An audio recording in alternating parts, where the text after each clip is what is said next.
Hey folks, welcome back to another Dice Tower preview. I'm Mark, and today we're taking a look at 5 Wards, which is brought to you by Frown Clowns and Dragon Egg Games. It's for 2 to 5 players, ages 10 and up, and games generally run about 45 to 60 minutes. Assemble your gang and step into the bustling streets of a booming Victorian city as you compete for control of the 5 Wards. Recruit and deploy your thugs, brawl with rivals, execute devious schemes, and establish your colorful crew as the most notorious and powerful bunch of hooligans around. In 5 Wards, your goal is to simply deploy your thugs to the map to gain control of the city. Each of the 5 Wards has a different victory point scoring condition drawn randomly at setup. Each ward scores only once at the end of the game, so every point you can muster is precious. The final round is triggered when the landmark deck runs out, after which the gang with the most points wins. So yes, this game is all about recruiting and getting enough thugs in order to take over the city, basically. Now, each player is going to get their own set of thugs to work with in the game. And you have your own player board for that, showing the different resources. First, we have power. Then we have capital and mayhem. And these resources are the tiles or the thugs that you'll be putting into play, but they are going to be used in ways to recruit more thugs or establish these different schemes on the board that are written here. You've got bolstering, you've got bribing and blasting, all different things you can spend these resources on. Along with the portrait of your thugs, you'll have the thug name as well as their home ward. Now, each player is also going to get a set of tactic cards at the start of the game, and we'll go into those when it comes time to do so, but these are going to be crucial to a lot of things you're doing throughout the game, especially when you enter into brawls. Now, on the main board, you have landmark cards, and you're going to be setting these up at the start of the game where you'll have 13 at random, but then you also have a set of the brawl cards that get mixed in and shuffled up and then dealt out at the top of the board. And when these landmark cards run out, then the game comes to an end. Also, the recruitment tiles are going to be random every game you play, and one will be showing as the copper. And the way you determine which one of these starts that way is drawing a tactic card and looking at the number on the card and flipping that tile. So that's just part of this setup. And then you've got some different point distributions about taking over the different types of wards. Again, these are going to be placed at random, so you're going to have a lot of variance between each play. So every round of the game, you're going to have 4 main phases. And the first phase is your rally and restock phase. And the main thing you need to know here is that there's a set of dice you're going to be drafting, kind of a snake draft. So the thing here is that based on player count will determine how many dice get put out there. So in a 4-player game, you're going to have 10 dice, 2 for each player, plus 2 more. So you'll be rolling these at the top of the round, and based on that, you'll start to draft them. So the first player will draft 1, you move around the table, and then it will backtrack counterclockwise, and so each player will have 2 dice. Now, the neat thing about these tactic cards, they do various things, but you could play one on your turn, and sometimes it allows you to re-roll dice, or even just change the face of dice, so you're not always stuck with the dice results.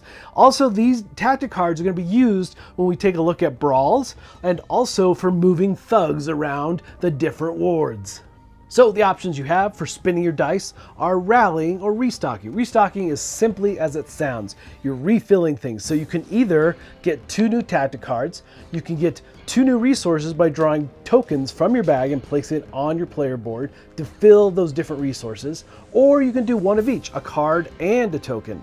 Or you can simply choose to rally, which is one of the things you're going to want to do. You're going to take a look at the face of the dice that you want to use and place one of your thugs from the bag onto a location card. Now, there are potential bonuses that can happen here. If you're the first player on this card here, you're gonna be able to put a bonus thug. And there are some that for last player to place, as well as all. If you were able to place only your tokens on a card, then you get that bonus. If not though, coppers are gonna come out and they're gonna wreak havoc in scoring and reducing your thugs out on the board.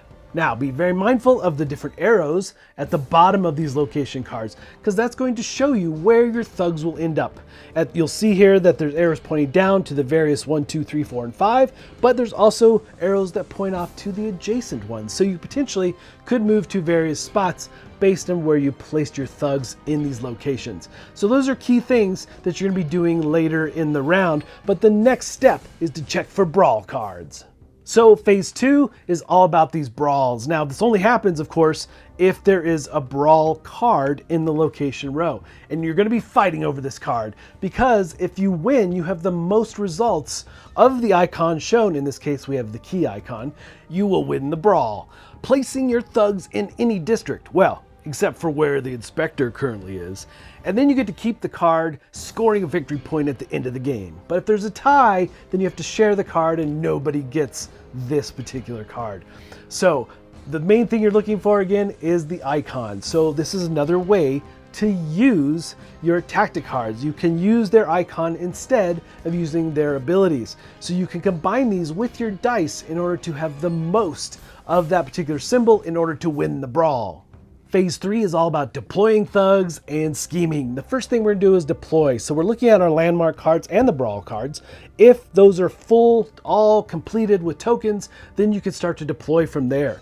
Again, following the arrows for the different wards that you're moving into. Now, one of the things to be mindful of is when you move into a ward, you can use the different types of recruitment tiles because you can pay a resource here. You can pay a capital resource in order to put 2 in instead of a single one. So it gives you lots of options to kind of bolster your thugs in an area. And why are you doing that? Because you hope on that single round that you put the most thugs into areas so you become the ward boss. Now the ward boss is going to give you some protection against coppers at the end of the game. It also going to give you more victory points at the end of the game if you can hold on to that spot.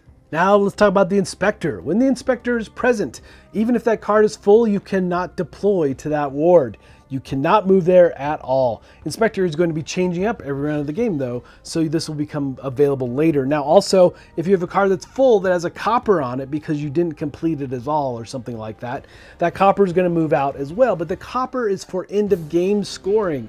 So if you're not affiliated with the ward boss, that copper will start to remove thugs and give you less points at the end of the game, so to say. Again, being mindful of all these scoring options and abilities for each of the wards. And of course, those are going to be variable every time you play.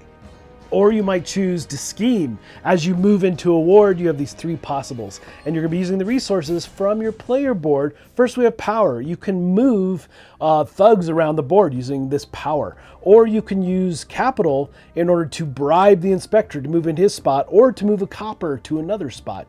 Or you can blast, basically allowing you to remove other thugs from one of the wards. So those schemes really come into play, and of course you have to have the resources and pay them in order to activate one of those schemes. Then phase 4 is really just the cleanup phase, putting new cards out, getting ready for the next round, and again, the inspector will move, you'll draw a tactic card to see where they end up next.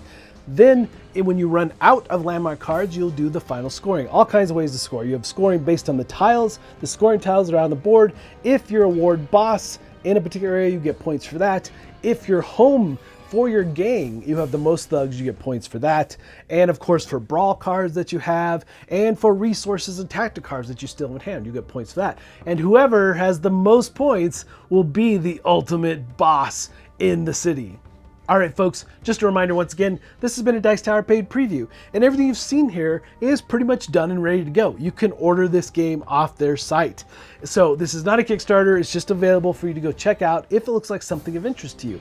Now, you know, it has an interesting mix of drafting dice, of manipulating dice, and taking over areas. There's a lot of back and forth with your fellow players, as you'd expect, as you try to maintain, and especially for trying to be the ward boss in places and using the schemes to your advantage, as well as the recruitment. Those resources really come into play in how best you use your dice in every round. So keep that in mind. And you know what? If, again, this looks like something of interest to you, I'm sure they'd appreciate your support.